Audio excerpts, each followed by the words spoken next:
Ano? Siya si Goddess Gu. Oo. Siya ay isang hindi kapani-paniwalang babae, at maraming tao ang nagtuturing sa kanya bilang kanilang idolo. Excited na akong makita siya sa totoong buhay. Kailangan kong kumuha ng litrato para maalala ang sandaling ito.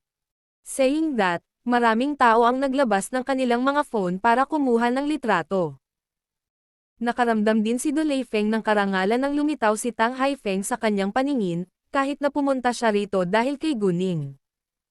Hindi pa niya nakilala ang gayong mahalagang figure. Napakasaya kong makilala ka, Master Tang, boss. Binati sila ni Dulei Feng ng may paggalang.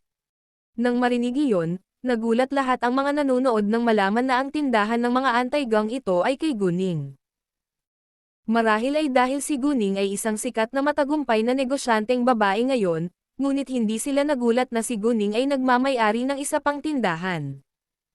Sina Li Fengxie at Domingda ay hindi nang ahas na gumawa ng anumang bagay upang saktan si Guning matapos marinig ang balita. Enhart v Epsilon Pound N. Ang iyong pagtakas sa Infinite Tales. Natanggap ni Tang Haifeng ang tawag ni Master Xiao sa sandaling dumating siya. Tinanong siya ni Master Xiao kung nakarating na siya, at sinabing makikipagkita siya sa kanya. Nang sabihin ni Tang Haifeng kay Master Xiao kung nasaan siya, si Master Xiao ay namangha, dahil ito ang tindahan ni Guning. Kailan pa naging apo ni Tang Haifeng si Guning? Naisip ni Master Xiao sa kanyang sarili. Nalito si Master Xiao, ngunit nahulaan niya na maaaring itinuring ni Tang Haifeng si Guning bilang kanyang apo. Alam niya kung sino ang mga miyembro ng pamilya Tang.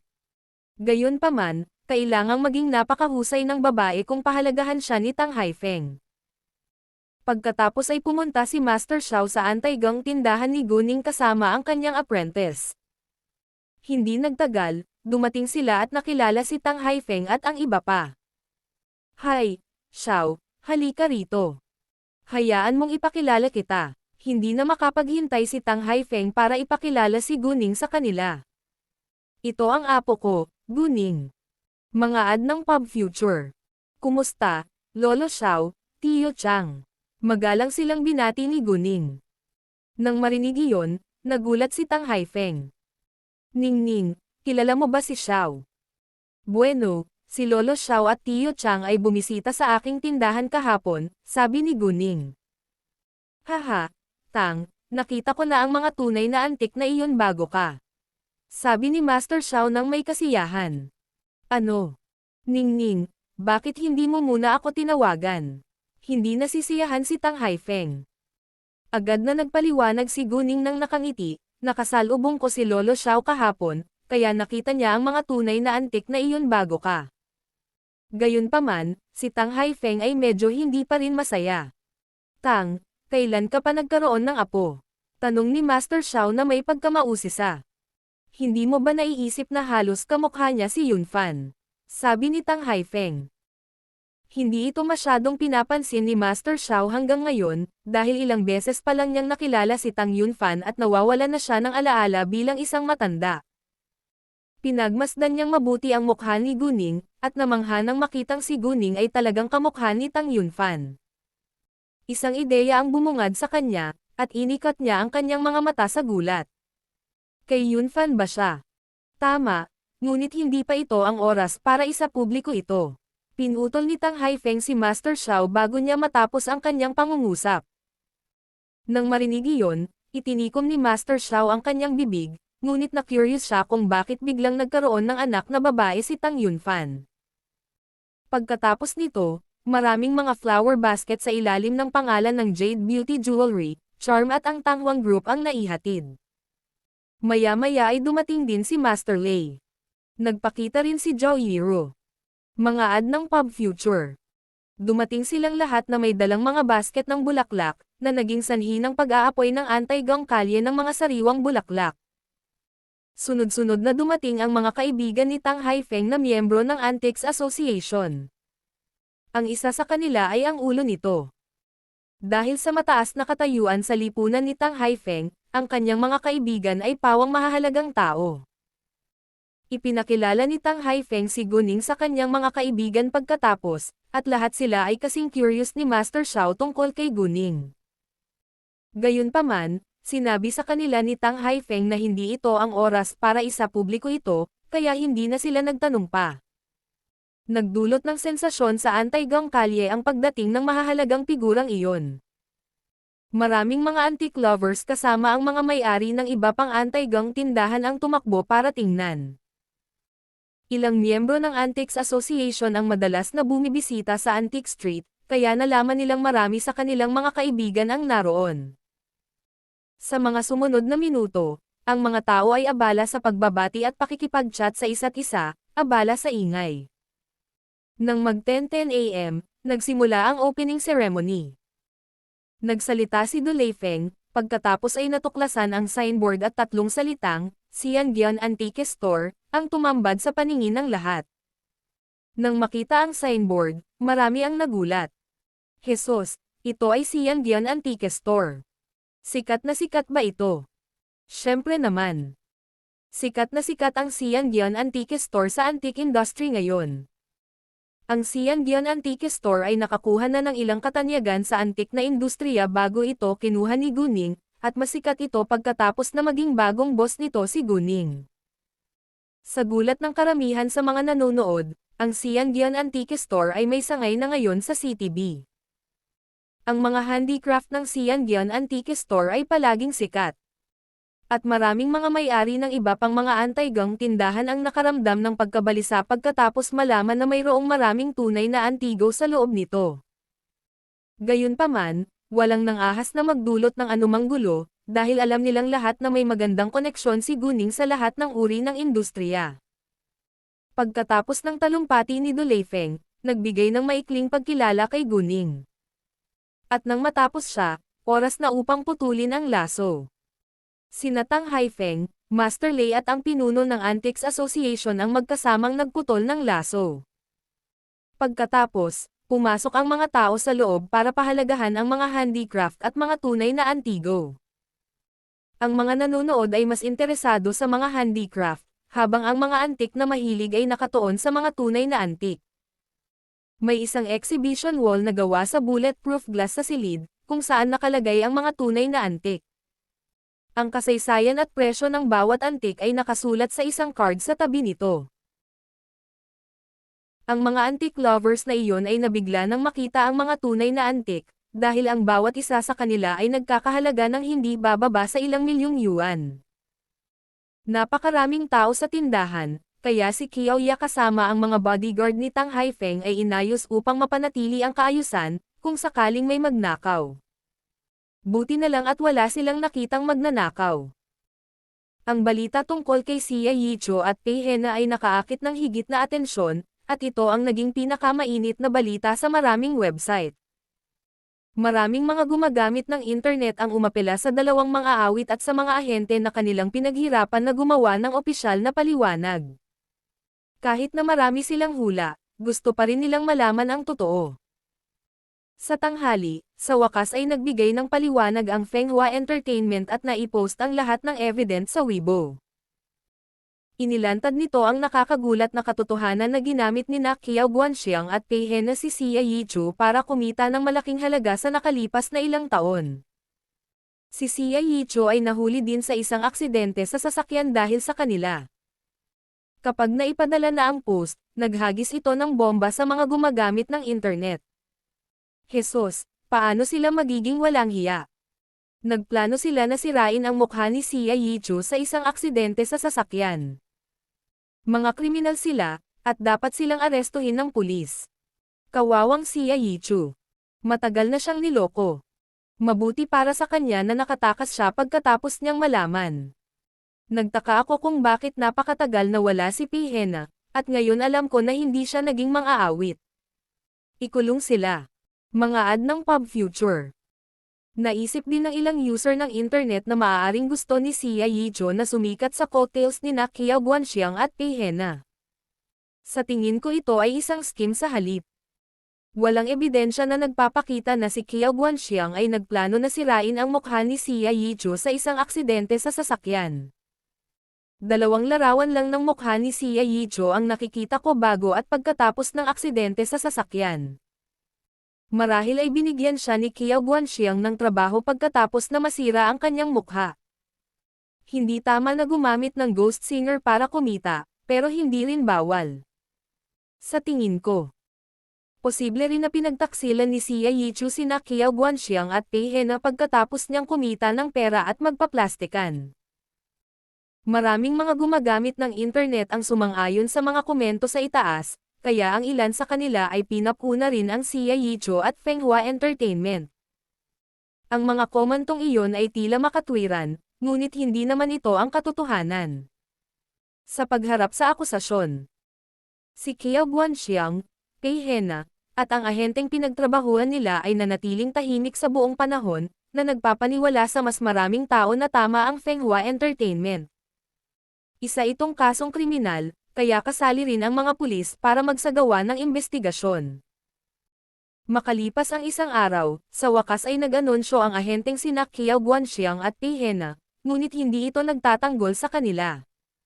Sa halip, pinaalis sila ng ahente.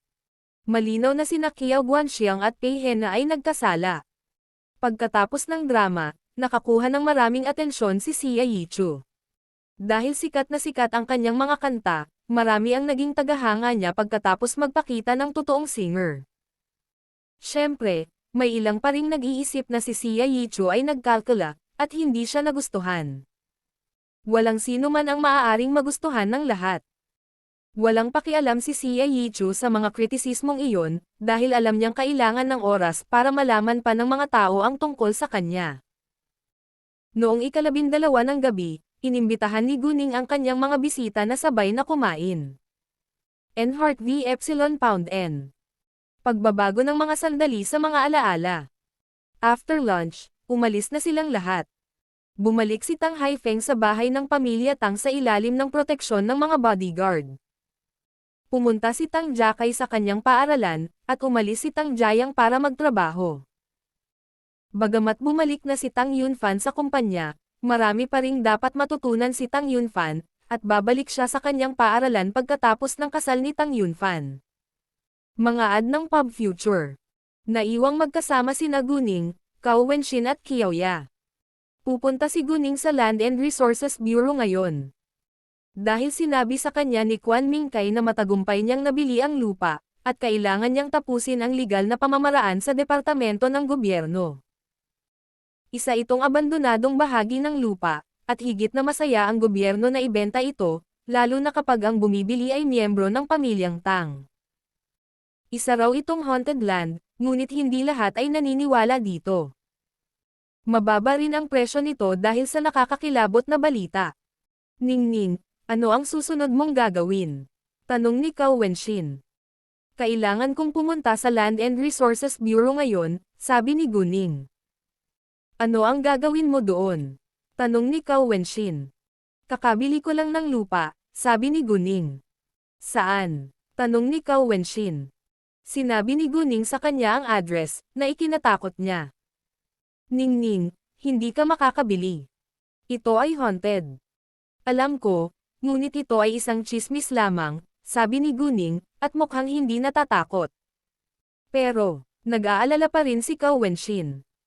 Hindi mo ba naisip na kakayanin ko ito? Nakangiting tanong ni Guning. Si Cao Wenxin ay natigilan sa isang segundo. Malinaw na naniniwala siya na kakayanin ito ni Guning dahil sa namumukod tanging kakayahan ni Guning. Magkasama silang pumunta sa Land and Resources Bureau mamaya, at hindi nagtagal ay natapos ang legal na pamamaraan. Wala si Quan Mingkai, ngunit nauna na siyang tumawag sa mga tauhan sa bureau, kaya natapos ito sa loob ng maikling panahon. Gamit ang legal na dokumento, sinabi ni Guning kay An Guangyao na harapin ang iba. Ang Shenghua Real Estate ay mabilis na lumawak pagkatapos na sumama sa Hangyan Real Estate at sa sarili nitong pag-unlad. Ngayon ito ay nireranggo na pangatlo sa mayamang listahan ng CTF na may 3 bilyong yuan sa mga asset. Ang mabilis na pag-unlad nito ay naging isang kilalang kwento sa lungsod F. Sinabi rin ni Guning kay An Guangyao ang nakakatakot na balita tungkol sa lupain, ngunit hindi niya sinabi sa kanya ang maraming detalye, ngunit sinabi lang na ito ay alingawngaw. Isang Guangyao ang nagtiwala kay Guning, kaya naniwala siya sa kanya. Pagkatapos ng mga araw ng pahinga at supply ng mga gamot, medyo napatahimik si Fang Zukan. Gayunpaman, siya ay nalulong na sa droga, at ang pamilyang Fang ay kailangang bumili ng mga gamot para sa kanya. Sa kabutihang palad, sila ay sapat na mayaman upang kayang bayaran ito.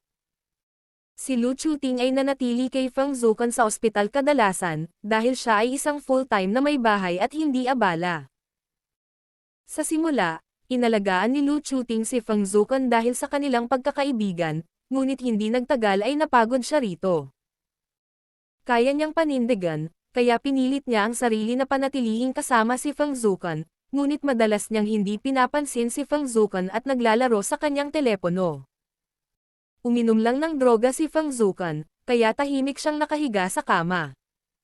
Jesus, nagpropose si Tang Yunfan.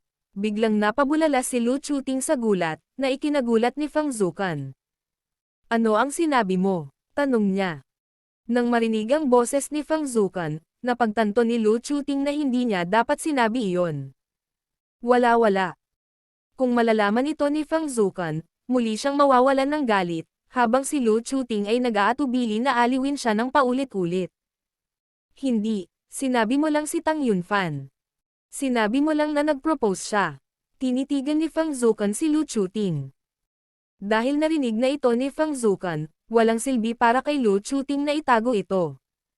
Well, yeah. Si Tang Yunfan ay nag-propose lang sa babaeng iyon. Nang marinig iyon, si Fang Zukan, kakaiba, ay nanatiling tahimik nang walang anumang paggalaw ng mahabang panahon. Naisip ni Lu Chuting na baka malagpasan niya ito, ngunit biglang tumili si Fang Zukan at nabaliw pagkatapos ng ilang segundo. Tuklasin, lalamunan, kasiyahan. Enhart v Epsilon Pound N. Mga ad ng Pub Future. Paano niya magagawa iyon? Sumigaw si Fang Zukan, naghagis ng mga bagay sa paligid ng silid, na gumawa ng malakas na ingay. Bumangon pa nga siya sa kama, pero bumagsak sa lupa dahil kulang sa lakas. Nontog ang ulo niya sa bedside table, at nagsimula itong dumyugo. Natakot si Lu Chuting, at hinanap ang doktor. Ayaw niyang suportahan si Fang Zukan sa sandaling ito, dahil ayaw niyang masaktan siya. Si Fang Zukan, gayunpaman, ay patuloy na sumisigaw sa galit na ang kanyang ulo ay dumudugo at ang kanyang mukha ay puno ng dugo. Bakit? Bakit kailangan mo akong tratuhin ng ganito? Tingnan mo ako ngayon. Nasira na ako sa droga, tapos nag-propose ka lang sa ibang babae. B***. Pumunta ka sa impyerno. Parang si Fang Zukan ang biktima, at niloko siya ni Tang Yunfan, ngunit siya mismo ang humingi nito. Maya-maya ay dumating ang doktor. At gumamit ng malakas na puwersa upang pigilan si Fang Zukan upang ituro ang mga gamot na pampakalma sa kanyang katawan, at tuluyang bumagsak si Fang Zukan sa kama. Nang mawala ang doktor, nawalan ng pasensya si Lu Chuting at nanumpa kay Fang Zukan, sapat na. Kung ayaw mong mabuhay, magpakamatay ka na. Tigilan mo na ang pagpapahirap sa akin. Pagkatapos noon, umalis si Lu Chuting. May mga nurse sa ospital pagkatapos ng lahat, at kaya nilang pangalagaan si Fang Zukan. Si Fang Zukan ay may baluktot na pag-iisip ngayon, at naging masungit kay Lu Chuting. Kung hindi siya mamuhay ng maayos, walang iba. Lu Chuting, tinulungan kita noon, at gusto mong patayin ang sarili ko ngayon. Mga ad ng Pub Future.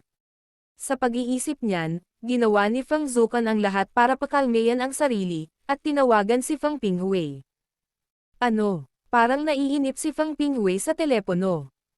Pinghui, alam kong hindi mo nakalimutan si Wang Yunping. Nabangga ko siya noong nakaraang taon. Nabubuhay siya ngayon na parang pulubi. Alam mo ba kung sino ang naging sanhi nito? Ako at si Lu Chuting. Humingi ng tulong sa akin si Lu Chuting at nagplano kaming magkasama na ilagay si Wang Yunping sa iisang kasama ng ibang lalaki para itapon mo siya. Si Lu Chuting pagkatapos ay naging dahilan upang ikaw ay malasing ng kusa at nakipagtalik sa iyo upang pilitin kang pakasalan siya, sabi ni Fang Zukan, na nasiyahan. Wala siyang takot ngayon. Ano ang sinabi mo? Nagulat si Fang Pinghui. Totoong hindi niya nakalimutan si Wang Yunping, dahil minahal niya ito ng husto, at labis din siyang nasaktan sa kanya. Kahit na maayos ang pakikitungo niya kay Lu Chuting, hindi niya minahal si Lu Chuting. Gayunpaman, wala rin siyang ginawang nakakasakit kay Lu Chuting. Gayunpaman, sinabi na ngayon ni Feng Zukan sa kanya na ang nangyari sa taong iyon ay isang pagkana lamang. Kung gayon, ito ay ganap na isang biro na kinasusuklaman niya si Wang Yunping sa loob ng maraming taon, at naramdaman niya na si Lu Chuting at Feng Zukan ay talagang kasuklam-suklam ng biglaan. Sinira nila ang kanyang kaligayahan, nag-iwan ng peklat sa kanyang puso, at sinira ang reputasyon ng kanyang pinakamamahal na babae, ngunit namuhay sila na parang walang nangyari. Galit na galit si Fang Pinghui, at nagtanong, sabihin mo sa akin, nasaan si Yunping ngayon? Nakonsensya siya kung talagang namumuhay siya ngayon na parang pulubi. Ito ay isang pamamaraan na idinisenyo ni na Lu Chuting at Feng Zukan, ngunit totoo rin na sinisi niya si Wang Yunping para sa lahat at itinapon pa niya. Hindi ko alam kung nasaan siya ngayon, ngunit maaari mong suriin ang lugar ng pabrika sa kanlurang distrito. Nakasuot siya ng uniforme mula sa isang pabrika nang makasalubong ko siya sa huling pagkakataon, sabi ni Feng Zukan. Alam niya na ang relasyon ni Lu Chuting kay Fang Pinghui ay tiyak na mapapahamak. Matapos ibaba ang tawag, inayos ni Fang Pinghui ang isang tao na maghanap para sa isang babae na nagngangalang Wang Yunping sa paligid ng factory area sa Western District. Si Feng Zukan naman ay tumawa ng malakas na parang baliw na babae. Lu Chuting, masisira rin ang buhay mo. Pumunta si Lu Chuting sa isang beauty salon pagkalabas niya sa ospital. Wala siyang ideya na ang kanyang masayang pagsasama at buhay ay malapit ng masira. Sa tinatayang lugar, madaling makahanap ng tao. Direktang tumawag ang sekretarya ni Fang Pinghui sa HR department ng factory area, at nalaman na may babaeng nagngangalang Wang Yunping na talagang nagtatrabaho doon. Sa makatuwid, ang sekretarya ni Fang Pinghui ay dumating sa lugar ng pabrika sa loob ng kalahating oras, at natagpuan ang babaeng nagngangalang Wang Yunping sa ika-6 na pabrika pagkatapos ng 20 minuto. Hindi kaagad nakausap ng sekretarya si Wang Yunping, ngunit kinuhanan siya ng larawan at ipinadala ito kay Fang Pinghui. Siya ay tumingin sa higit sa 30 sa larawan, dahil siya ay tumanda sa paglipas ng panahon, ngunit si Fang Pinghui ay mayroon pa ring pakiramdam na siya ang babaeng minahal niya sa unang tingin. Nawalan siya ng kontrol sa sarili at napaluha. Sinabi ni Fang Pinghui sa kanyang sekretarya na huwag istorbohin ang kanyang trabaho, at darating siya upang makipagkita sa kanya ng personal. Pagkatapos, iniwan niya ang kanyang trabaho sa isa pang sekretarya bago siya nagmaneho. Enhart v. Epsilon Pound N. Isang kanlungan para sa mga bookworm at mga ngarap. Makalipas ang kalahating oras, dumating siya. 5:30 PM pa lang, at nasa trabaho pa rin ang mga manggagawa, kaya naghintay si Fang Pinghui sa labas para kay Wang Yunping. Hindi nakita ni Fang Pinghui si Wang Yunping na naglalakad palabas hanggang 6:05 PM. Bagamat siya ay 35 taong gulang pa lamang, mukha siyang isang babae na nasa late 40s. Ano ang pinagdaanan niya sa mga nakaraang taon? Si Fang Pinghui ay hindi nagpakita ng anumang paghamak, ngunit ang kanyang puso ay sumasakit para sa kanya. Kung napangasawa niya si Wang Yunping, maaari sana silang mamuhay ng masaya ng magkasama. Hindi agad pumunta si Fang Pinghui, ngunit sinundan siya, sinusubukang alamin kung anong uri ng buhay ang kanyang nabubuhay ngayon. Mga ad ng Pub Future. Naglakad si Wang Yunping patungo sa hintuan ng bus at naghintay sandali. Sumakay siya sa isang bus mamaya, at si Fang Pinghui ang nagmaneho sa likod nito. Pagkatapos ng 4 na paghinto, bumaba si Wang Yunping sa isang lugar malapit sa suburb. Gayunpaman, hindi siya umalis sa hintuan ng bus, ngunit nakaupo doon na nakatingin sa mga paparating na bus paminsan-minsan. Inakala ni Fang Pinghui na lilipat na siya sa ibang bus, ngunit tila wala siyang balak na sumakay ng isa pang bus pagkatapos ng maraming bus na dumaan sa hintuan. Pagkalipas ng 2 minuto, huminto ang isang bus, at bumaba rito ang isang batang binatilyo na mga 16 na taong gulang. Nang makita ang bata, si Wang Yunping ay nakasimangot at naglakad palapit sa kanya. Pagkatapos nun, nagkwentuhan at nagtawanan sila habang naglalakad palayo. Nang makita ni Feng Pingwei ang mukha ng binatilyo, nabigla siya. Ang batang lalaki ay malapit sa kanya noong siya ay bata pa. Anak ba nila ni Wang Yunping ang bata? Nang iwan siya ni Wang Yunping sa taong iyon, siya ay buntis, ngunit naisip niya na nagdadala siya ng sanggol ng ibang lalaki. Sa kanyang pagkamangha, malamang na anak niya ang batang ito. Sila ay lubos na nagmamahalan noong taong iyon at gustong magpakasal sa isa't isa, kaya't sila ay nagtalik at hindi nagtagal ay nabuntis si Wang Yunping. Magkahalong emosyon ngayon si Feng Pingwei. Tuwang-tuwa siya na nagkaroon siya ng anak kay Wang Yunping, dahil ang bata ay simbolo ng kanilang malalim na pagmamahal sa isa't isa. Malamang na hindi patas kay Lu Chuting, ngunit si Lu Chuting ang sumire sa kanyang kaligayahan. Kung hindi dahil sa kanya, hindi siya mahihiwalay sa kanyang pinakamamahal na babae, at hindi rin lumaki ang kanyang anak sa isang solong magulang na pamilya.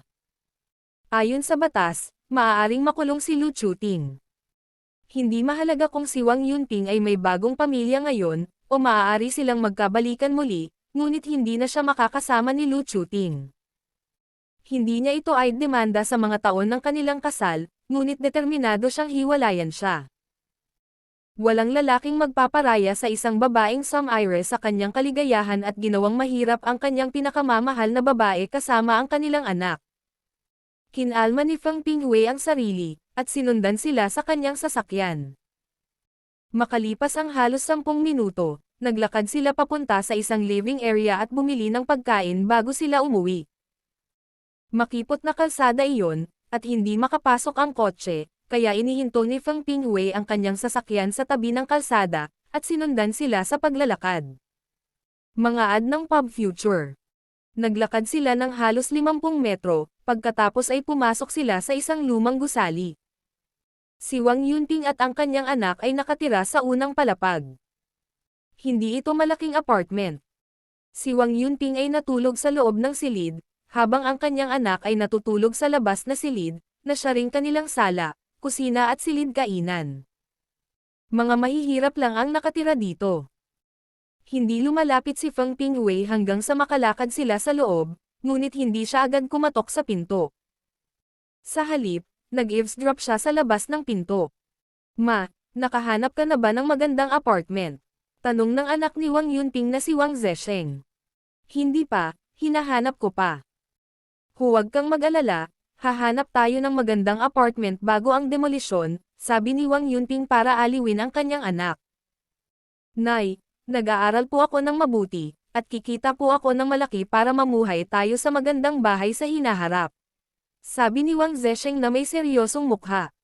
Ito ang pinakagusto niya. Mabuting bata.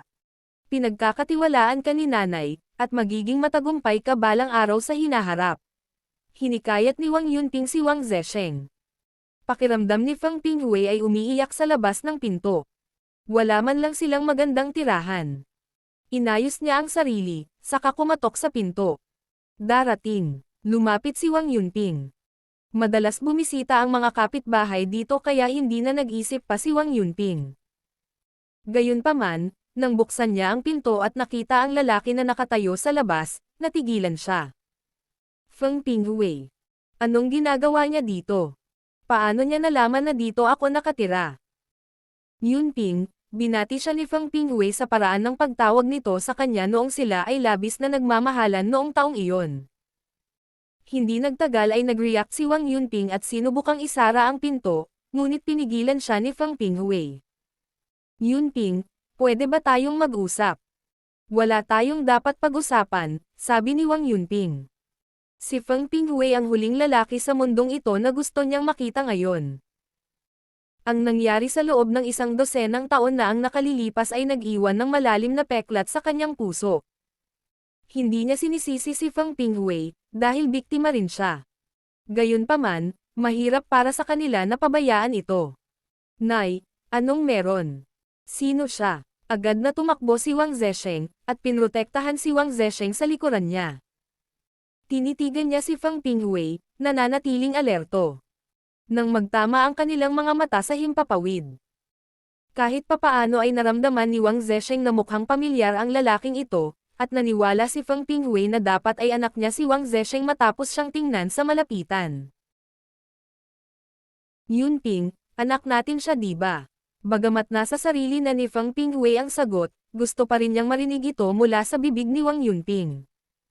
Ano? Hindi makapaniwala si Wang Zesheng sa kanyang narinig. Hindi ba sinabi sa kanya ng kanyang ina na namatay ang kanyang ama sa isang aksidente? Kinabahan si Wang Yunping at agad itong itinanggi, hindi, wala siyang koneksyon sa iyo.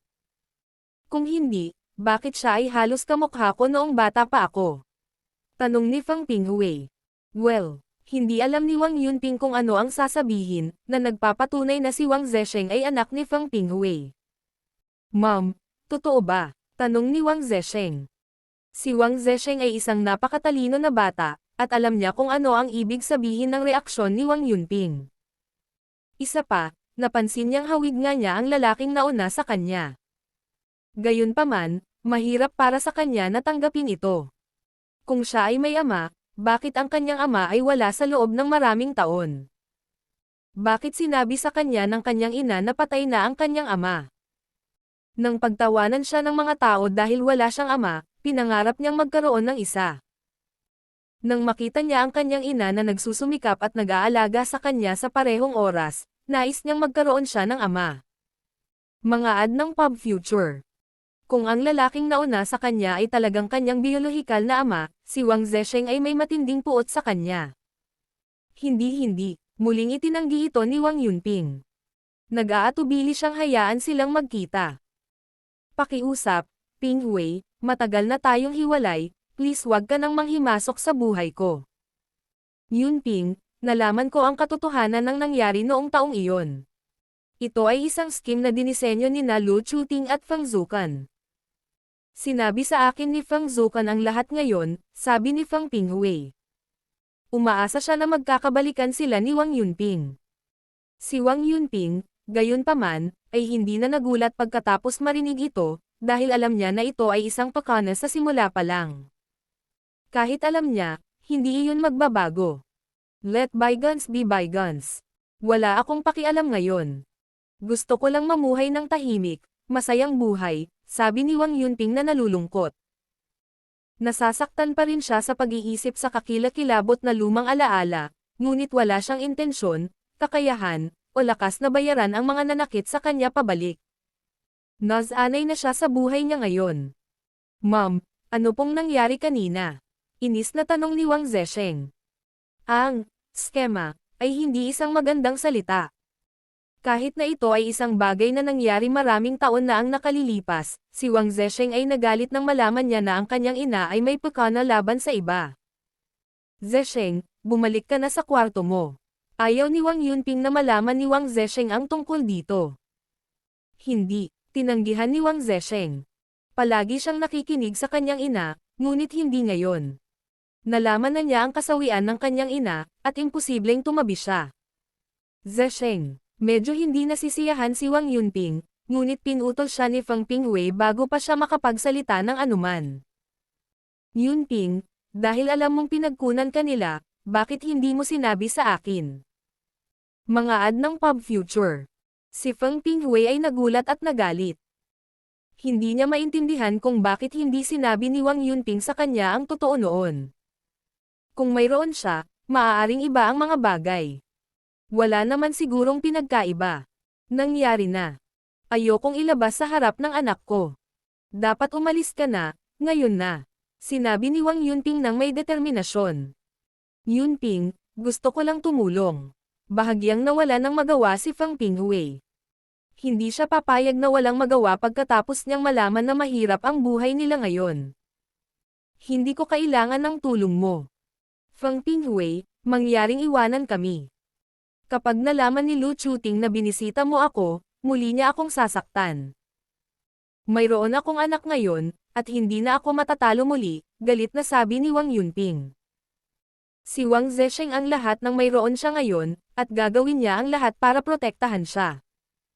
Nangangako ako na walang sasaktan ka muli, sabi ni Feng Pingwei na may seryosong mukha. Hindi na kailangan. Hanggat maaari kang mawala, magiging maayos at ligtas kami. May pamilya ka na ngayon, at maaaring sabihin ng mga tao na ako ang ibang babae sa iyong kasal kung bibisitahin mo ako ng paulit-ulit. Ang mga alingaw-ngaw ay maaaring sumire sa ating buhay. Sabi ni Wang Yunping.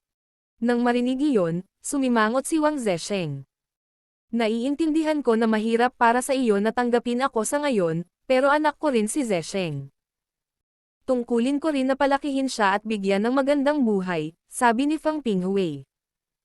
Hindi mo ba gusto na magkaroon siya ng mas magandang buhay at makatanggap ng mas mahusay na edukasyon? Sinabi iyon ni Fang Pinghui upang makompromiso si Wang Yunping. Alam niyang kailangan ng oras para tanggapin siya ni Wang Yunping.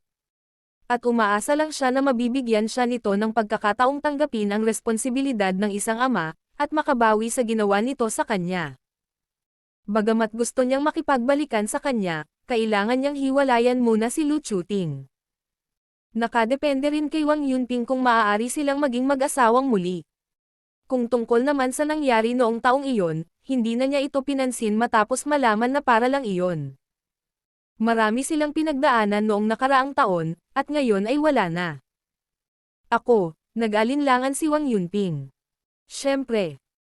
Gusto niya ang kanyang anak na makakuha ng mas mahusay na edukasyon at mamuhay ng isang mas mahusay na buhay, ngunit hindi niya nais na makita ang Fang Pinghui na ibigay iyon para sa kanyang anak. Nay, hanggat nakakasama ko kayo, mag-aaral akong mabuti kahit anong antas ng buhay at edukasyon ang kaya kong makuha. Alam ko na ang isang tao ay mas malamang na maging matagumpay sa isang mas mahusay na buhay at edukasyon. Ngunit ang kahirapan ay maaari ring maghikayat sa akin na baguhin ang aking buhay, sabi ni Wang Zesheng, na medyo mapanghikayat. Maging si Fang Pinghui ay nagustuhan ang kanyang positibong saloobin. Ang kanyang mga anak kay Lu Chuting, gayunpaman, ay tamad at alam lamang kung paano gumastos ng pera, dahil sila ay namuhay ng mayamang buhay, na nakakainis sa kanyang mga mata. Hindi makatarungang sabihin na hindi niya gusto ang kanyang mga anak kay Lu Chuting. Wala siyang intensyon na parusahan ang mga ito kahit nalaman niya ang ginawa ni Lu Chuting sa kanyang pinakamamahal na babae maraming taon na ang nakalilipas. Ngunit totoo rin na hindi niya ito nakakasama dahil sa kanilang mga karakter. Ipinagmamalaki din ni Wang Yunping ang kanyang anak, ngunit mayroon pa rin siyang halo-halong emosyon. Walang ina na ayaw na mamuhay ng maayos ang kanyang anak. Tumingin si Wang Zesheng kay Fang Pinghui na may malamig na mukha pagkatapos. Wala akong pakialam kung biological father kita o hindi. Dahil sinabihan ka ng nanay ko na huwag kang makialam sa buhay namin, umalis ka na. Maaari tayong umasa sa ating sarili para mabuhay. Bagamat nahihirapan siyang magkaroon ng ama, tumanggi siyang tanggapin ang isang ama na may pamilya na sa ibang babae. Walang sino man ang maaaring mas mahalaga kaysa sa kanyang ina sa kanyang puso. Nang makita silang determinado, hindi na nagsalita pa si Fang Pinghui. Iniwan niya kay Wang Yunping ang kanyang name card, at sinabihan itong tawagan siya tuwing kailangan nila ng tulong. Kung sakaling tumakas sila, inayos ni Fang Pinghui ang isang tao upang manektik sa kanila.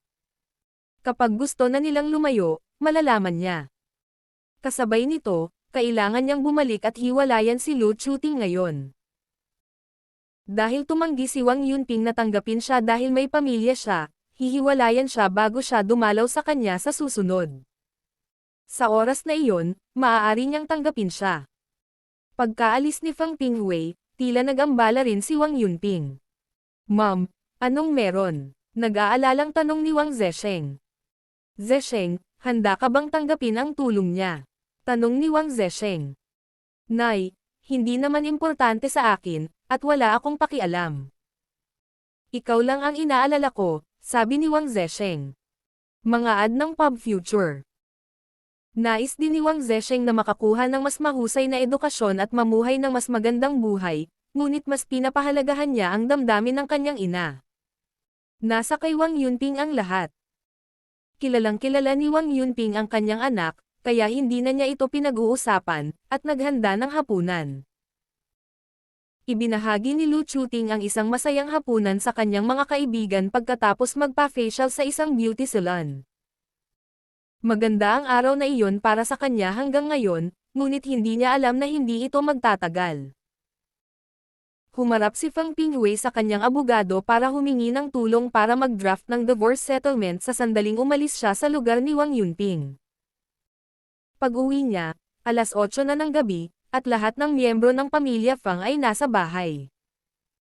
Umuwi si Lu Chuting ng mas maaga kay Fang Pingwei, at ngayon ay nakikipagtalo siya kay Tong Wen sa sala. Chuting, hindi mo masisira ang anak mo ng ganyan. Dapat mong turuan siya kung ano ang mali at kung ano ang tama, at parusahan siya kapag nakagawa siya ng mali. How can you let your son do whatever he wants just because he's young? Bata pa ang pamangkin ko, at mas bata pa ng 3 taon sa anak mo. Pinatumba ng anak mo ang pamangkin ko. Hindi ba siya dapat humingi ng tawad? Pinandilatan ni Tong Wen si Lu Chuting. Isang batang lalaki sa paligid ng 11 taong gulang ang umiiyak sa kanyang mga bisig. Ang mga magulang ni Tong Wen, kuya at hipag ay dumalo sa isang libing ngayon. Hindi nararapat na isama nila ang kanilang anak, kaya humingi sila ng tulong kay Tong Wen, at ilang sandali pa ay sasanduan nila ang mga bata. Gayunpaman, hindi nagustuhan ng anak ni Lu Chuting ang batang ito, at sinadya siyang itumba, na ikinainis ni Tong Wen. Ikaw, galit si Lu Chuting, ngunit hindi niya alam kung paano makikipagtalo, dahil ito ang kasalanan ng kanyang anak noong una. Pingjia, humingi ka ng tawad sa kanya. Hindi, agad na tumanggi ang anak ni Lu Chuting na si Fang Pingjia. Lu Chuting, tingnan mo ang iyong anak. Masisira ang negosyo ng pamilya Fang sa mga kamay ng anak mo kung papalitan niya ito. Naniniwala si Tong Wen na ang anak ni Lu Chuting ay bulok na bulok. Nang marinig iyon, nabalisa si Lu Chuting at siniko ang kanyang anak, Pingjia, humingi ng tawad ngayon. Hindi ko sinasadya. Bakit ako hihingi ng tawad? Sumagot si Fang Pingjia. Tumanggi siyang humingi ng tawad, at nagsisinungaling pa. Mga ad ng Pub Future. Ikaw, hindi alam ni Lu Chuting kung ano ang dapat niyang gawin ngayon. Na-spoil na niya ang kanyang anak na bulok, at ang kanyang anak ay hindi natatakot sa kanya. Sa sandaling ito, pumasok si Fang Pingwei. Honey. Lumakad pasulong si Lu Chuting upang salubungin siya ng walang pagkaantala, ngunit binigyan siya ni Fang Pingwei ng malamig na tingin, at iniwasan ang kanyang mga braso. Si Lu Chuting ay natigilan sandali, at nakaramdam ng hiya. Hindi niya maintindihan kung bakit napakalamig ni Fang Pingwei ngayon. Naglakad si Fang Pingwei sa tabi ni Lu Chuting patungo sa sala. Lagdaan ang kasunduang ito. Kinuha ni Fang Pingwei ang isang dokumento mula sa kanyang briefcase. Kinuha ito ni Lu Chuting, at inikat ang kanyang mga mata sa gulat pagkatapos basahin ang mga salita dito. Gusto mo bang hiwalayan kita? Hindi siya makapaniwala sa kanyang mga mata. Nang marinig iyon, parehong nagulat at nalito sina Tong Wen at Fang Pinghuang. Ano? Bakit? Biglang tumalon si Fang Pingjia mula sa sofa. Dad, bakit mo gustong makipaghiwalay kay mama? Sa pagitan namin ng nanay mo. Tinitigan ni Fang Pingwei si Lu Chuting na puno ng puot ang kanyang mga mata. Sinabi na sa akin ni Zukan ang lahat. Alam kong may pagkana kayong dalawa laban kay Yunping sa likod ko. Sinira mo ang reputasyon niya at ang kaligayahan ko. Wala ka bang nararamdamang guilt? Nang marinig iyon, namutla ang mukha ni Lu Chuting, at halos hindi na siya makatayo. Ano? Sinabi ni Fang Zukan kay Fang Pingwei ang lahat. Paano niya magagawa iyon? Ito rin ay nakakagulat na balita sa mga mata ni Tong Wen at Fang Pinghuang. Sa kanilang pagkamangha, ito ay isang pamamaraan na nagbibigay ni Lu Chuting at Fang Zukan. Napakamalisyoso ni Lu Chuting. Ang iyong ginawa ay labag sa batas, at maaari kang masentensyahan ng mga taon sa bilangguan. Hindi kita ay demanda alang-alang sa maraming taon nating pagsasama. Ngunit hindi ko matanggap ang katotohanan na sinira mo ang reputasyon ng aking pinakamamahal na babae nang hindi man lang nakonsensya. I hate you, at kailangan na nating maghiwalay. Sabi ni Fang Pinghui nang may determinasyon. Hindi ko ito pipirmahan. Halos sumigaw si Lu Chuting.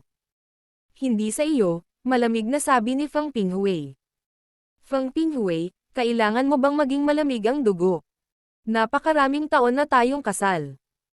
Ito ay isang bagay na matagal nang nangyari. Hindi ito mahalaga. Nakipagtalo si Lu Chuting. Actually, to some extent, she admitted that she did it by saying that. Ito ay mahalaga. Nagtaas ng boses si Fang Pinghui.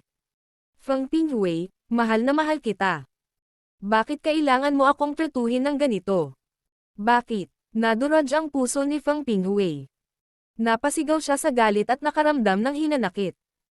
Lu Chuting, hindi mo pa rin iniisip na ikaw ang may kasalanan nito. Paano ka magiging walang hiya? Nakagawa ka ng krimen. Naiinis si Fang Pinghui na napakamakasarili ni Lu Chuting. Nagawa ko lang iyon dahil mahal kita. Hindi ko kasalanan. Nakipagtalo si Lu Chuting. Parang anak, parang ina. Siya ay din spoiled kanyang sarili bulok. Hindi ko akalain na sa pag-ibig na sinaktan mo ang aking pinakamamahal na babae para lamang nakawin ako mula sa kanya, sabi ni Fang Pinghui. At nakaramdam siya ng lubos na panghihinayang ngayong napangasawa na niya si Lu Chuting. Ito na siguro ang pinakamasamang desisyon na ginawa niya. Sa katunayan, hindi niya mahal si Lu Chuting, kaya wala siyang interes na malaman pa ang tungkol dito. Tsaka halos lahat ng oras niya sa trabaho ay bihira na siyang umuwi kaya wala silang masyadong oras para magkaayos. Nasiyahan din si Lu Chuting sa mayamang buhay na mayroon siya pagkatapos napakasalan si Fang Pinghui kaya nagpanggap siyang mabait at banayad sa harap ni Fang Pinghui upang mabuhay ng walang hangga. Mga ad ng pub future. Ikaw, nakaramdam ng sobrang sakit si Lu Chuting, pagkatapos ay umungol. Hindi mo pa rin siya makakalimutan, tama. Gusto mo siyang hanapin pagkatapos akong hiwalayan, di ba? Wala akong ideyang iyon bago sinabi sa akin ni Zukan ang lahat, at naging tapat ako sa iyo noong mga nakaraang taon. Gayunpaman, kailangan kong hiwalayan ka pagkatapos mong malaman kung ano ang iyong ginawa kahit papayag si Yunping na bumalik sa tabi ko, sabi ni Fang Pinghui. Dad, hindi mo maaaring hiwalayan si nanay. Sabi ni Fang Pingjie sa pag-aalala. Bagaman nagkamali si nanay, ito ay isang bagay na nangyari maraming taon na ang nakakaraan. Bakit hindi mo kayang bitawan? Si Fang Pingjie ay kasing sarili ni Lu Chuting. Hindi niya akalain na may mali kung siya ay magkamali, ngunit tiyak na babayaran niya ang iba kung ang ibang tao ay maglakas loob na inisin siya.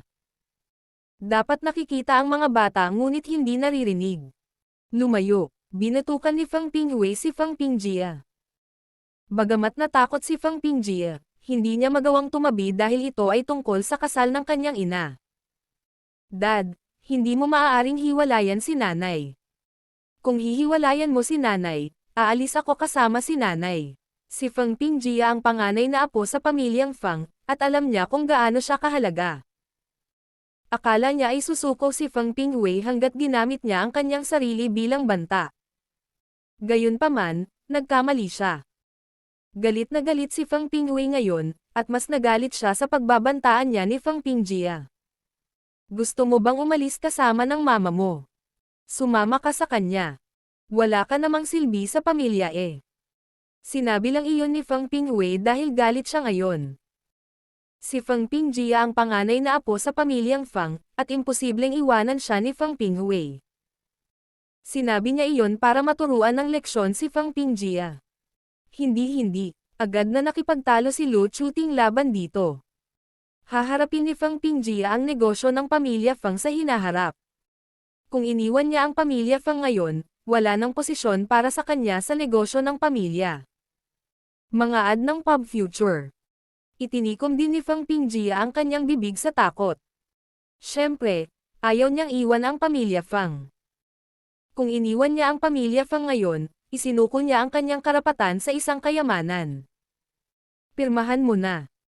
Maaari kang magmaneho palayo gamit ang iyong sasakyan, at maaari kang ring ng bahay sa XX District, sabi ni Fang Pinghui. Feng Pinghui, kailangan mo bang gawin iyon? Tanong muli ni Lu Chuting. Hindi mo ba naisip na napakawalan Jie mo? Lu Chuting, dapat mong bayaran ang iyong ginawa. Naiintindihan mo ba? Nawalan ng pasensya si Feng Pinghui. Si Lu Chuting ay nawalan ng pag-asa ngayon. Mabuti, maaari kong pirmahan ito, ngunit dapat mong bigyan ako ng 100,000,000 yuan, sabi niya. Ang isang kotse at isang bahay ay hindi sapat. Ano, not to mention Feng Pinghui, maging sina Feng Pinghuang at Tong Wen ay nabigla. Lu Chuting, how dare you ask me for that? Imposible. Si Feng Pinghui ay lubos na nadismaya sa kanya. Wala kang kinikita kahit 1 sentimo mula nang ikasal ka sa pamilya ko, at lihim mo pang binigay ang pamilya mo sa likod ko. Pumikit ako, pero hindi ibig sabihin na tama na. Kung gusto mo ng 100,000,000 yuan, sabihin sa iyong pamilya na ibalik muna sa akin ang perang nakuha nila sa aking bulsa. Ikaw. Napatulala si Lu Chuting. Ang kanyang pamilya ay hindi kayang magbayad ng 100,000,000 yuan. Ang pamilyang Lu ay mas mayaman lang ng kaunti kaysa sa isang karaniwang pamilya, ngunit hindi ito mayaman, at si Lu Chuting ay nagpakasal sa pamilyang Feng na isang napakayaman sa pamilya. Malaki rin ang nakinabang ng pamilyang Lu sa kanilang koneksyon sa pamilyang Feng. Ginamit ni Lu Chuting ang pera at impluwensya ng pamilya Feng upang tulungan ang kanyang mga kapatid, kaya ang kanyang mga kapatid na lalaki ay nakakuha ng malaking pera sa kanyang tulong. Si Tong Wen, sa kabilang banda, ay galit sa katotohanan na si Lu Chuting ay lihim na nagbigay sa kanyang pamilya ng higit sa 100,000,000 yuan. Nako, pwede ba tayong magbigay ng pera ng sarili nating pamilya mula sa bulsa ng pamilya Feng? Hindi ko alam yun. Binili ko lang ang pamilya ko ng mga simpleng regalo kapag pista. Chuting, dapat ba akong matuto mula sa iyo? Pareho silang manugang sa pamilya Feng, at hindi patas kung si Lu Chuting lang ang makakagawa noon. Si Tong Wen ay may mabilis na init ng ulo at palaging prangka, ngunit hindi niya kailanman sinamantala ang sinuman. Hindi siya nagpakasal sa pamilya Feng para sa kanilang pera. Bagamat hindi masyadong mayaman ang pamilya Tong, mayroon silang kapangyarihan. Ang kasal nina Tong Wen at Feng Pinghuang ay isang alyansa ng kapangyarihan at kayamanan. Siyempre, nine-love din sila sa isa't isa. Ang pamilyang Tong ay naging mas mayaman dahil sa pamilyang Feng, at ang pamilyang Feng ay naging mas matagumpay din sa suporta ng pamilyang Tong. Parehong nakinabang ang dalawang pamilya sa kanilang alyansa. Sa makatuwid, hindi nagpakasal si Tong Wen sa isang pamilya na mas mataas ang antas ng lipunan kaysa sa kanya. Naiintindihan kong ang isang batang babae ay nagpadala sa kanyang pamilya ng ilang mga regalo pagkatapos niyang ikasal. Ngunit hindi katanggap-tanggap na binigyan ni Lu Chuting ang kanyang pamilya ng hindi pangkaraniwang malaking halaga ng pera. Hindi naman mahirap ang pamilya Lu, ngunit sakam. Naisip ni Tong Wen na ito ay lubos na hindi patas. Hindi ko ginamit ang pera mo. Nakipagtalo si Lu Chuting. Ginamit mo ang pera ng pamilya Feng, at nakatira tayo sa iisang bubong ngayon. Sabi ni Tong Wen. Ito ay totoo. Ang pamilyang Feng ay nakatira pa rin ng magkasama, at wala ni isa sa mga mag-asawa ang lumipat, kaya pinagsaluhan nila ang kapalaran ng pamilya. Ang pamilya Feng ay may ilang bilyong yuan sa mga asset, ngunit sila ay nagmamay-ari lamang ng 60% nito, at ang iba ay pag-aari ng mga shareholder. Bukod dito, 2/3 ng mga ari-arian ng negosyo ng kanilang pamilya ay hindi natitinag na ari-arian, habang ang natitirang pondo ay ginamit upang mapanatiling nakalutang ang kumpanya. Kung ganoon, wala silang gaanong pera para sa mga gastusin sa bahay, kaya ang 100,000,000 yuan na ibinigay ni Lu Chuting sa kanyang pamilya ay medyo malaki. Mga ad ng pub future. Ikaw, hindi alam ni Lu Chuting kung paano makikipagtalo. Pirmahan mo na, o hindi ko ibibigay sa iyo ang sasakyan at bahay. Hinimok ni Feng Pinghui si Lu Chuting na lagdaan ang kanyang pangalan sa kasunduan. Nanay, gustong pigilan ni Feng Pingjia ang kanyang ina, ngunit natatakot siya sa kanyang ama, kaya wala siyang nagawa sa huli. Si Lu Chuting ay nasa kawalan ng pag-asa ngayon. Ayaw niyang pirmahan ito, ngunit wala siyang pagpipilian. Kung ibubunyag ni Feng Pingwei ang kanyang maruming sikreto, maaari siyang makulong, at walang kakayahan ang kanyang pamilya na tulungan siya. Nanginginig ang kanyang mga kamay nang isulat niya ang kanyang pangalan, at itinago ito ni Feng Pingwei nang matapos siyang pumirma. Mag-impake ka na ng mga gamit mo at umalis ka na. Pagkatapos noon, umakyat si Feng Pingwei. Sinunod ni Lu Chuting ang kanyang utos at umalis pagkaraan ng ilang sandali. Hindi siya bumalik sa bahay ng kanyang pamilya, ngunit pumunta sa ospital. Tatanungin niya si Feng Zukan kung bakit niya sinabi kay Feng Pingwei ang kanilang ginawa. Feng Zukan, bakit mo sinabi sa iyong kuya ang ginawa natin maraming taon na ang nakalipas? Hiniwalayan lang ako ng kuya mo. Masaya ka na ba ngayon? Pinuna ni Lu Chuting si Feng Zukan sa ward. Hindi niya maisip kung bakit bigla siyang pinagtaksilan ni Feng Zukan. Naghiwalay na kayo. Nagulat si Feng Zukan, ngunit tumawa ng malakas na may kasiyahan sa susunod na segundo. Haha, haha, buti na lang nalaman ko yon. Lu Chuting, huwag kalimutan na sinabi mo sa akin na patayin ang sarili ko kanina. Sabi ni Feng Zukan. Ano? Inikat ni Lu Chuting ang kanyang mga mata sa gulat. Hindi siya makapaniwala na pinagtaksilan siya ni Feng Zukan dahil lang sa nasabi niya sa galit. Feng Zukan, inalagaan kitang mabuti nitong mga nakaraang araw, at pinagtaksilan mo ako dahil lang sa isang maikling pangungusap na sinabi ko ngayon sa galit. Hindi ko sinasadya, sigaw ni Lu Chuting. Mga ad ng pub future.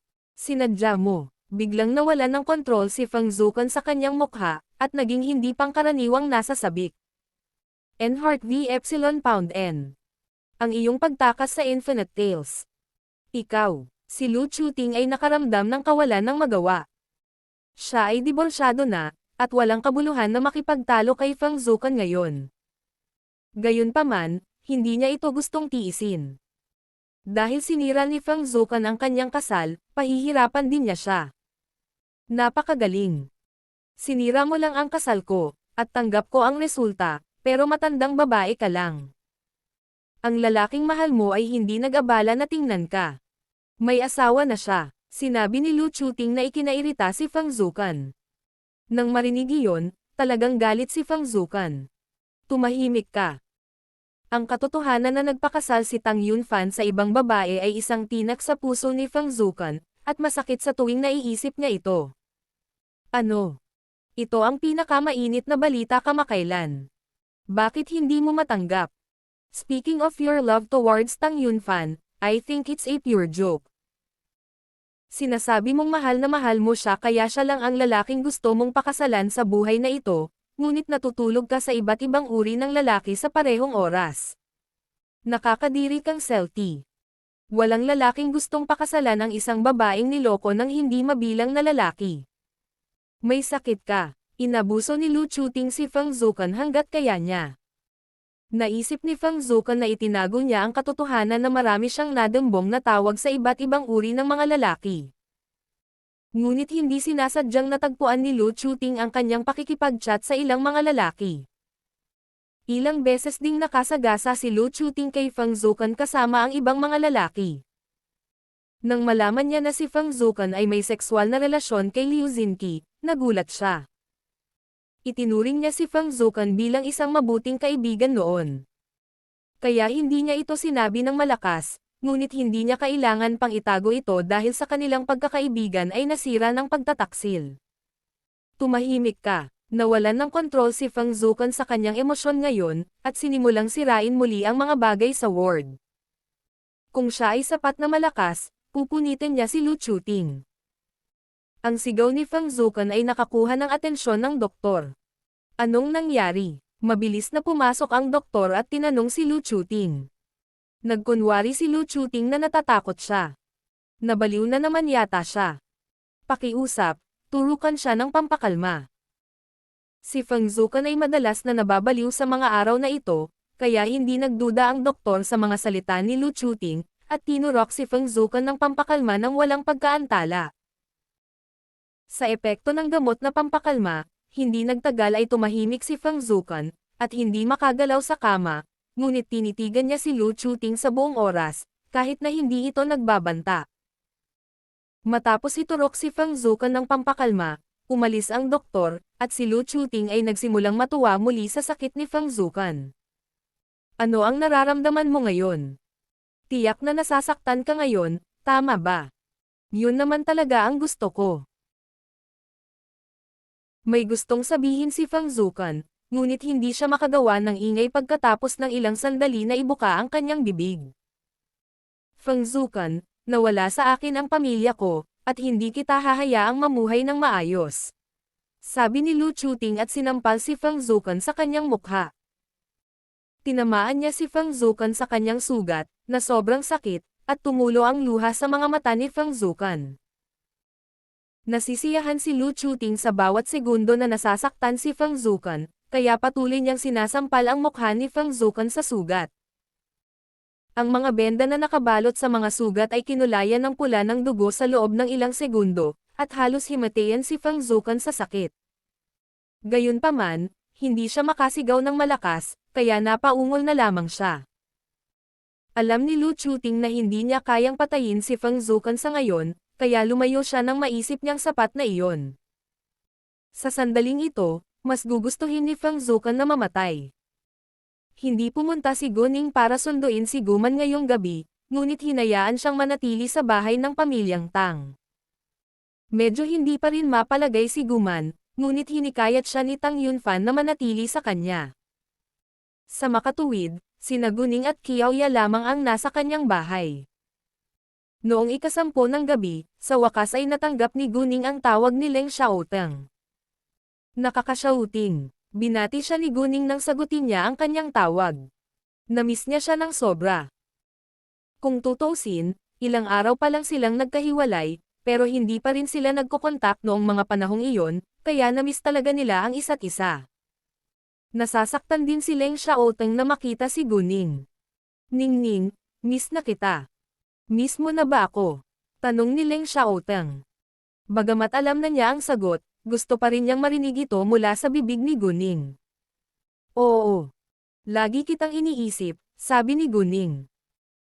Pupunta ako sa City B bukas, ngunit kailangan ko pa ring gampanan ang isang gawain, kaya hindi ako maaaring manatili sa tabi mo sa buong oras, sabi ni Leng Xiaoteng.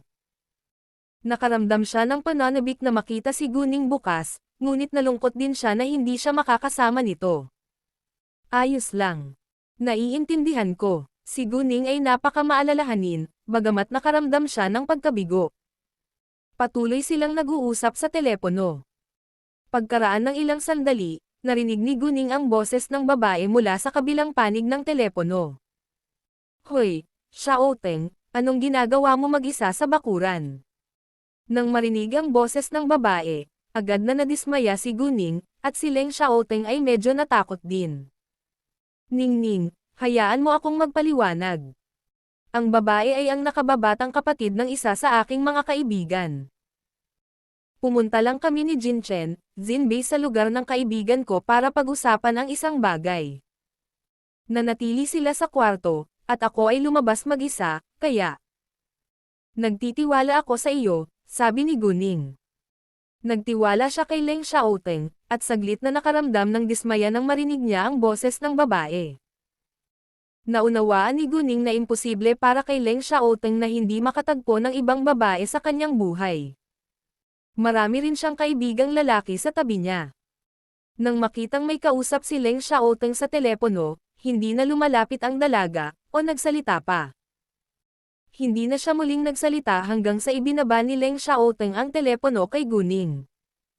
Xiaoteng, sino ang kausap mo sa telepono? Napaka-sweet ng boses niya. Nasa early 20s ang batang babae. She had gorgeous features and nobody could move his eyes away from her face kapag nagpakita siya. Gayunpaman, alam ni Leng Xiaoteng na ang babaeng ito ay may malakas na alpha personality sa ilalim ng kanyang napakaganda at pinong mukha. Hi, Miss Z. Hindi sinagot ni Leng Xiaoteng ang kanyang tanong, ngunit binati siya sa malayo, pagkatapos ay naglakad patungo sa sala. Si Zi Beiying ay tila hindi nabalisa nang hindi siya pinansin ni Leng Xiaoteng, dahil alam na alam niya ang karakter ni Leng Xiaoteng, at sanay na siya dito. Sinundan niya si Leng Xiaoteng sa living hall. Sila ay nasa isang dayuhang isla, na matatagpuan sa Timog Silangang Asya. Ang lugar na tinutuluyan ni Leng Xiaoteng at ng iba pa ay ang bahay ng pamilya Z. Ang pamilyang Z ay isa sa nakikitang munitioner sa Southeast Asia. Si Zi Beiying ay anak ng unang asawa sa pamilyang Z, kaya may hawak siyang posisyon sa kanyang pamilya. May 3 lalaking nakaupo na nag-uusap sa sala, kasama sina Xu Jinchen, Jinbei at isa pang lalaki na humigit kumulang 30 taong gulang. Nang pumasok si Leng Xiaoteng, tumayo ang lalaki at sinabing, "Tara, salubungin natin ang aking ama ngayon." Siya si Zi Xiaoman, ang anak ng unang asawa sa pamilyang Z, at siya rin ang tagapagmana. Sumunod si Leng Xiaoteng at ang iba pa kay Zi Xiaoman, ngunit nanatili si Zi Beiying. Hindi lamang maluwag ang bahay ng pamilya Z, ngunit ito rin ay binabantayan ng mabuti. Ang mga bisita ay maaari lamang gumalaw ng basta-basta sa harap ng bakuran. Kung pumasok sila sa likod bahay, babarilan sila. Ang pamilyang Z ay kasangkot sa mga bala, kaya hindi sila nagkukulang ng mga baril at bomba. Pagkatapos sundan ni Leng Xiaoteng, Xu Jinchen, at Jinbei si Zi Xiaoman sa likod bahay, diretso silang pumasok sa isang maliit na gusali. May mga bodyguard na nakatayo sa lahat ng 4 na gilid nito, at walang mga estranghero ang makapasok sa loob. Pagdating nila sa harap ng maliit na gusali, sabay-sabay na lumabas ang isang medyo may edad na lalaki. Yumuko siya kay Zi Xiaoman nang may malaking paggalang bago niya iginiya papasok. Pumasok sila sa maliit na gusali at pumasok sa isang silid. Ito ay isang silid na medikal na puno ng mga kagamitang medikal at isang kama. Sa kama ay may isang walang malay na lalaki na may oxygen mask sa kanyang mukha. Siya ang mismong pinuno ng pamilyang Z, ang ama ni Zi Xiaoman at Zi Beiying, ngunit matagal na siyang walang malay hanggang ngayon dahil sa pinsala sa utak.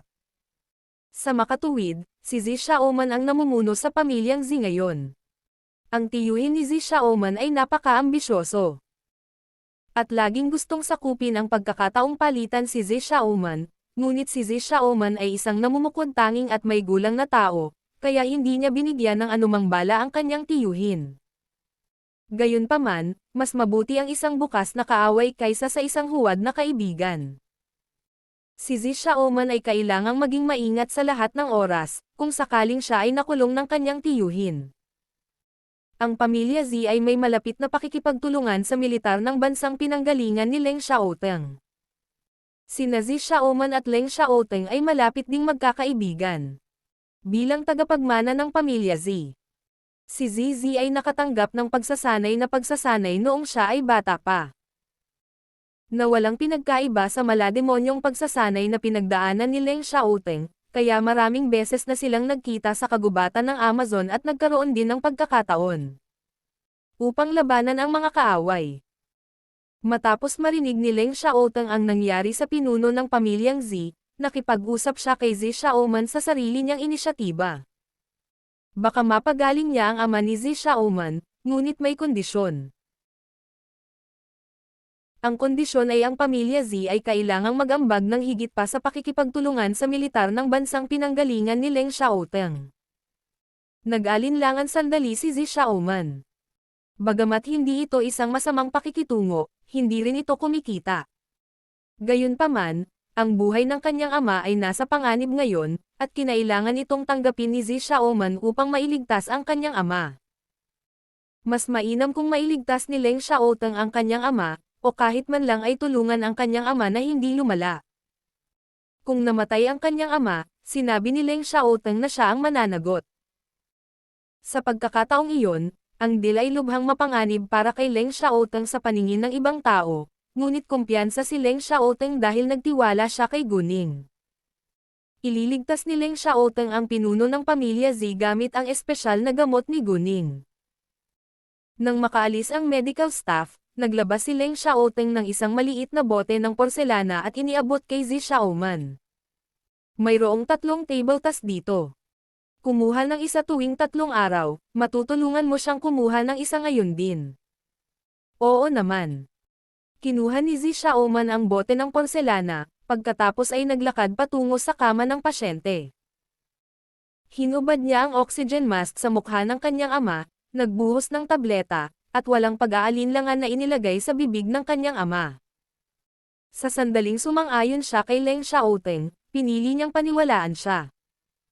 Nagmalasakit siya sa buhay ng kanyang ama, at nagtiwala rin siya kay Leng Xiaoteng. Natunaw ang power crystal nang ipasok ito sa bibig ng kanyang ama, at unti-unting kumalat ang mahiwagang kapangyarihan sa katawan ng kanyang ama.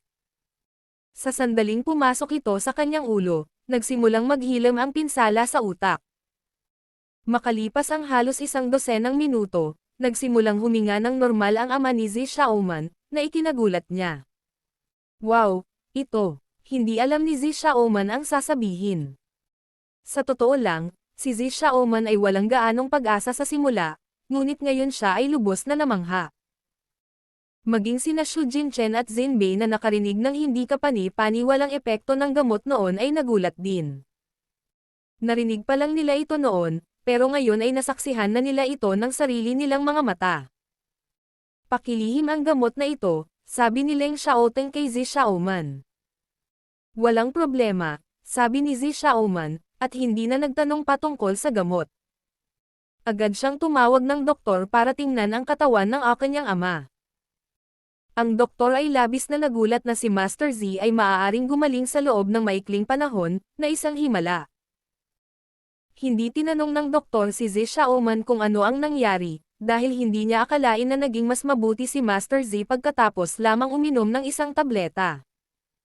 Naisip niya na si Master Z ay tiyak na nagpapagaling sa kanyang sarili. Hindi na rin nag-abalang ipaliwanag ni Zi Xiaoman. Lord Z, mas mabuti na si Master Z ngayon, at wala na sa panganib ang kanyang buhay. Excited na sabi ng doktor. Nang marinig iyon, gamaan ang loob ni Zi Xiaoman. Dahil mas mabuti na si Master Z ngayon. Dapat niyang matugunan ang kondisyong itinakda ni Leng Xiaoteng, ngunit kinailangan nilang hintayin ang huling resulta ng kalusugan ni Master Z hanggang kinabukasan. Pagkatapos nito, sinabihan ni Zi Xiaoman ang kasambahay na kunin si Leng Xiaoteng at ang iba pa para magpahinga.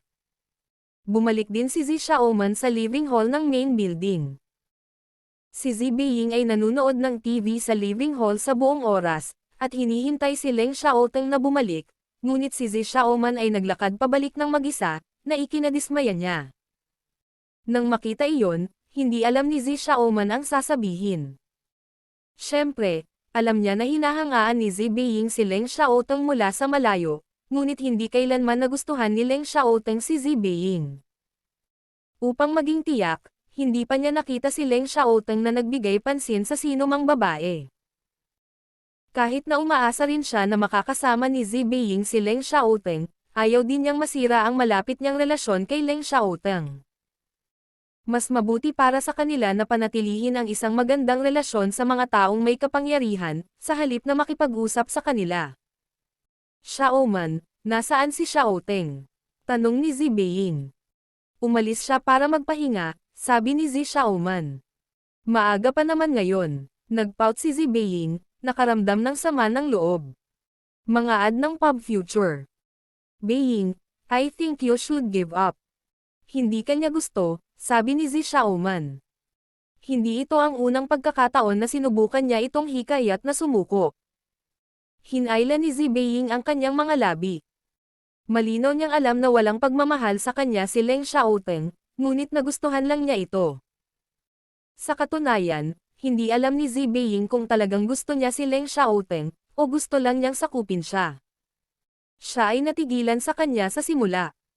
Gayunpaman, habang hindi niya pinansin pagkatapos, mas gusto niyang sakupin siya. Sa palagay ko ay isang magandang pagpipilian din si Xu Jinchen. Bakit hindi mo baguhin ang iyong target? Nagpropose si Zi Xiaoman. Kung ikukumpara kay Leng Xiaoteng, naisip niya na si Xu Jinchen ay isang mas mahusay na pagpipilian. Si Leng Xiaoteng ay parang malamig na sa kanyang mga mata.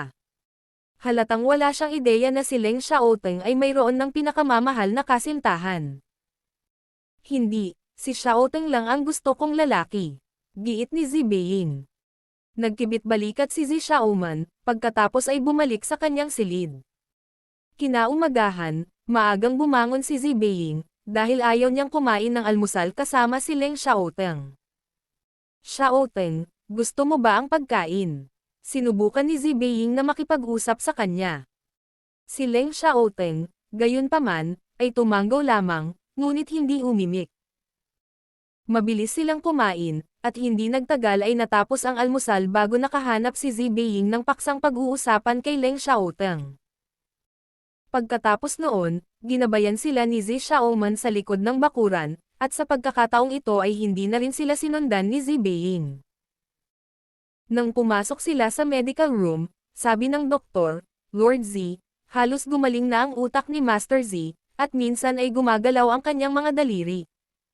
Majay gising na yata siya. Talaga, natuwa si Zi Xiaoman.